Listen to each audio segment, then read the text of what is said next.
promise that you'll catch me.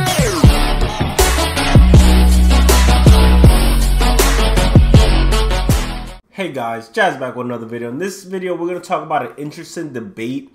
Should the Eagles sign Nick Foles after this year? Obviously, they're going to have to sign him if they win a Super Bowl.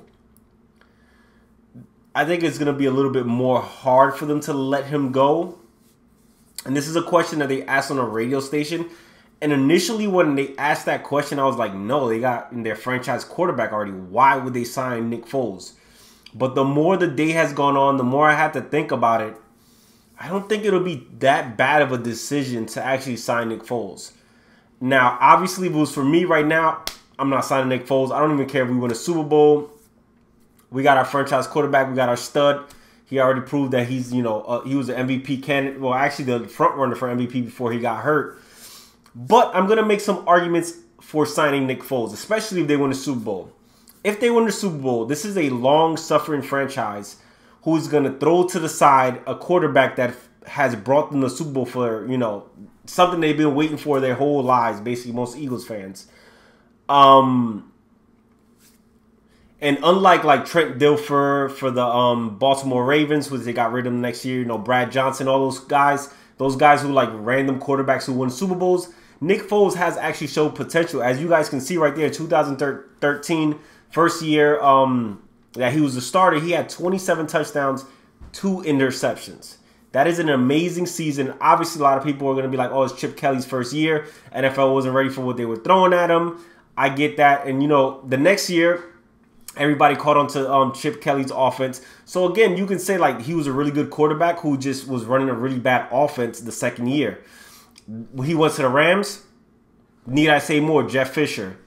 Nobody was playing good under Jeff Fisher. So then he went to Kansas City. He was a backup. And then this year he was a backup again. And now he got with a good offensive coordinator. And they were putting up numbers. An offensive-minded head coach who was able to, unlock his potential. Because he had one really good game. The other games weren't that good. But again, he hasn't been in there. Doesn't know the wide receivers that well. So there's a growing process. And also, if he wins them the Super Bowl, I mean, how can you throw that to the side? And this is another big deal. A lot of people are, predicting all these guys as franchise quarterbacks. Jimmy Garoppolo, Carson Wentz, Jared Goff, Deshaun Watson. Like these guys who've had like 2 or 3 good games. Some of these guys have only had like 3 or 4 good games in their career. And they're already franchise quarterbacks. They're can't-miss prospects. They're going to be the best thing since ever invented. You guys got to have to calm down and know that there are a lot of people who've had really good years, as you can see by Nick Foles, and then his career just completely fell apart. 27 touchdowns, 2 interceptions, the best interception to touchdown to interception ratio in NFL history. And the guy fell off. RG3, Colin Kaepernick. We also had Josh Freeman. I mean, there's a ton of examples of guys who have one-hit wonders or even sometimes 2 years, but they just, fall off after a while. Just because you had one good year does not make you a franchise quarterback or can't miss and you'll always be the greatest thing ever. And especially with like the case of Deshaun Watson, like people think he's going to be like a super franchise quarterback. He had a couple of good games, okay? People calm down. Calm down. And again, the same thing with Carson Wentz and the same thing with Deshaun Watson. Their playing style, they hold the ball a lot. They go for extra yardage. They're going to get hurt. Carson Wentz is going to be a player that's going to get hurt a lot because he tries to extend plays. He takes big hits. He takes on big hits. He's not that big of a guy. He will get hurt. He's not Big Ben who can take hits. He's not that big of a guy. And you also have to, his injury and the fact that you don't know, from year to year, you don't know what quarterbacks are. Obviously, he was the number 2 overall pick. You projected him to be like a top quarterback. But at the end of the day, there's been plenty of examples of guys who've, been flash in the pans, had 1 or 2 good years, and then completely fell off. So there's no guarantee that Carson Wentz is a Hall of Fame, projecting just automatically to the Hall of Fame. So he might not be as good as we think he is. Nick Foles might be better than we think he is. So those are all examples. And especially if he wins you the Super Bowl, I mean, you have to really think about it and re-signing him. Another thing I want to talk about is, do you think that Carson Wentz is rooting against the Eagles? If I were Carson Wentz, I'd have been rooting against them since the first game that they played. Because that's only adding pressure to you. You know he's rooting against this. If they win a Super Bowl without him and now they get rid of Nick Foles, now it's going to be like, all right, you got to go win a Super Bowl. We won a Super Bowl without you. Now you're the best quarterback in the NFL. Now you got to come out here winning some Super Bowls. We about to get on a streak. We about to become a dynasty. There'll be a lot of pressure.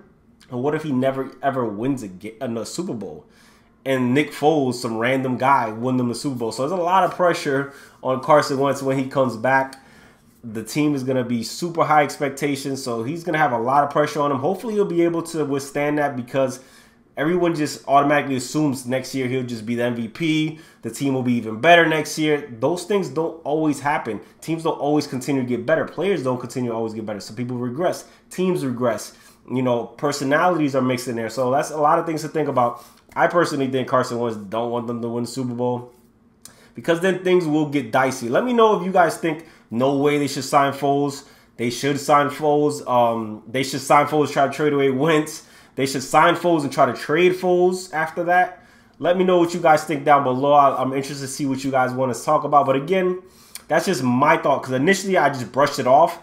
I gave it a little bit of time to marinate, and then little points started to make sense because things not always what you think they are. You have to really think and know that, you know, everything just doesn't project on a trajectory all the way up. You know, some people have a high thing and then they just completely collapse. So again, Nick Foles is a prime example of somebody who's, you know, projected to be really good. RG3, you know, Josh Freeman, all these guys who had really good years and people thought they were going to be so spectacular and didn't turn out to be that great. So that's pretty much it, guys. If you guys enjoyed the video, please make sure to leave a like down below. If you're new to the channel, please make sure to subscribe. Till next time, guys.